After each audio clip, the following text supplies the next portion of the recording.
Hello, entrepreneurs. Joe DeChara coming to you live once again from downtown Flushing, New York, with another amazing episode of How to Win at Business. And tonight, folks, I'm going to be talking about a topic that I've been talking about for a long time, over and over again. And there's still so much confusion, so I have to keep talking about it. And hopefully, the more I talk about it, the less confusion there'll be. So I'm going to try to put tonight's training in as simple terms as possible. And if you're watching live, give me a hashtag live. If you're watching the replay, give me a hashtag replay, because it makes me feel good and it helps the universe. So just let me know that you're watching. If you have any questions, I still am not great at doing the live comments. It distracts me, but I do go back afterwards and I check on, I answer anybody's questions on the topic. If you have a question about relationships or how to raise your children, I have no idea. But if you have a question about accounting, bookkeeping, taxes, how to deal with the IRS, that is something I can tell you about. If you don't know me, I am a CPA, and I have been specializing in working with solopreneurs, the smallest of small businesses, from people that are not even, they don't even have a business yet. And they're just thinking about it. And sometimes we prod them along and then we set them up, and we help people try to make money. And we do it as simply as possible, because here's the thing, folks. In over 35 years in accounting and a lot of other years just in business, it amazes me how damn complicated it is now. It's not getting easier. They're making it harder.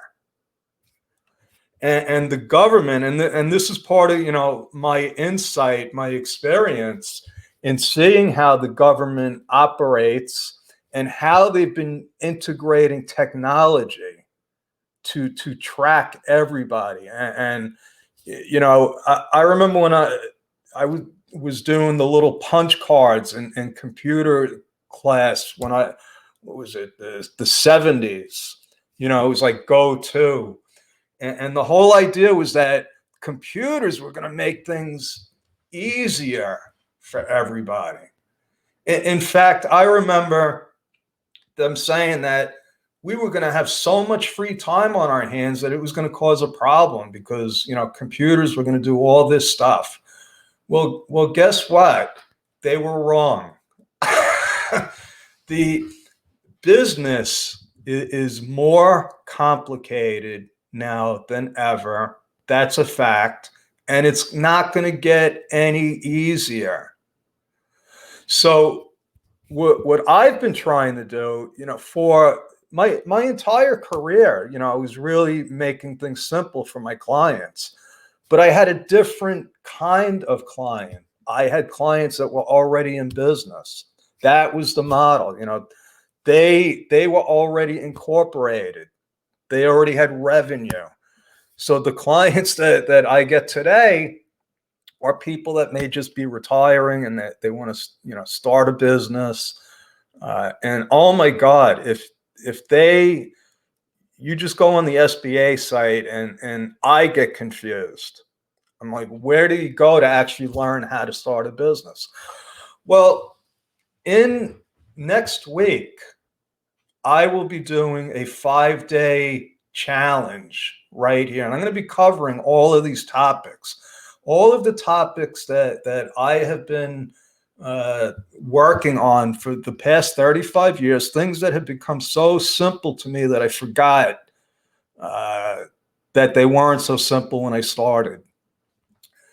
And one of the biggest mysteries out there is where to register your business. And it is such a non-issue that once we get done with this, I hope that you'll see it the way I see it. So the first thing that you have to understand is that you don't get to decide where to register your business. The state and locality where you're doing business, they get to decide if you're supposed to be registered or not. It goes by state law, folks. It's not a federal law. When you register in the state you are doing business in. It's simple. So now I get the questions, well, I'm doing business on the internet. I'm doing business. No. You're doing business where you are sitting. It's simple. So when I get people that say, oh, I want to incorporate in Delaware. No, unless you live in Delaware. You do not want to incorporate in Delaware because guess what? You can incorporate in Delaware and then you're still required by law to be registered in the place you're doing business in. So now people that do that, they have a Delaware Corp and they have another entity where they're actually doing business. And I just, last month, I had a client that had gone to a tax attorney. And I don't think he was a tax attorney. I think he was just an attorney that did some taxes. Because what he did was he incorporated her in Delaware. I got her as a client, and that didn't fly. And guess what happened? Well, the corporation, because she was in California and they had a California address, guess what? California sent her a bill, penalties plus interest, because they flagged it by the address. Which brings me back to my original statements about technology and how the government is starting to talk to each other. Okay. This is not a joke, folks. Okay. In high school, I read a book called 1984, where Big Brother knew everything. And that's where we are today. So the post office is hooked up with the IRS. Now the IRS is hooked up with the state governments. I mean, what we have is a monstrosity. I call it the machine, where all these different agencies, bureaus, tax departments, we're all basically built independently. But now they realize that, hey, we got to talk to each other. So if you think you're going to register your business in Delaware and save money on taxes, you're not. All you're going to do is you're going to be creating more work and get snagged. And once you get snagged because a red flag went up, that's on your permanent record. That's like in elementary school when they said, if you do this, it's going to be on your permanent record. Oh my God. In second grade, I was doomed. I wasn't going to college because my permanent record was. So, hi, Marilyn. How are you? Thank you for joining. I'm just getting wrapped up here. So that's my story, folks. I'm sticking with it.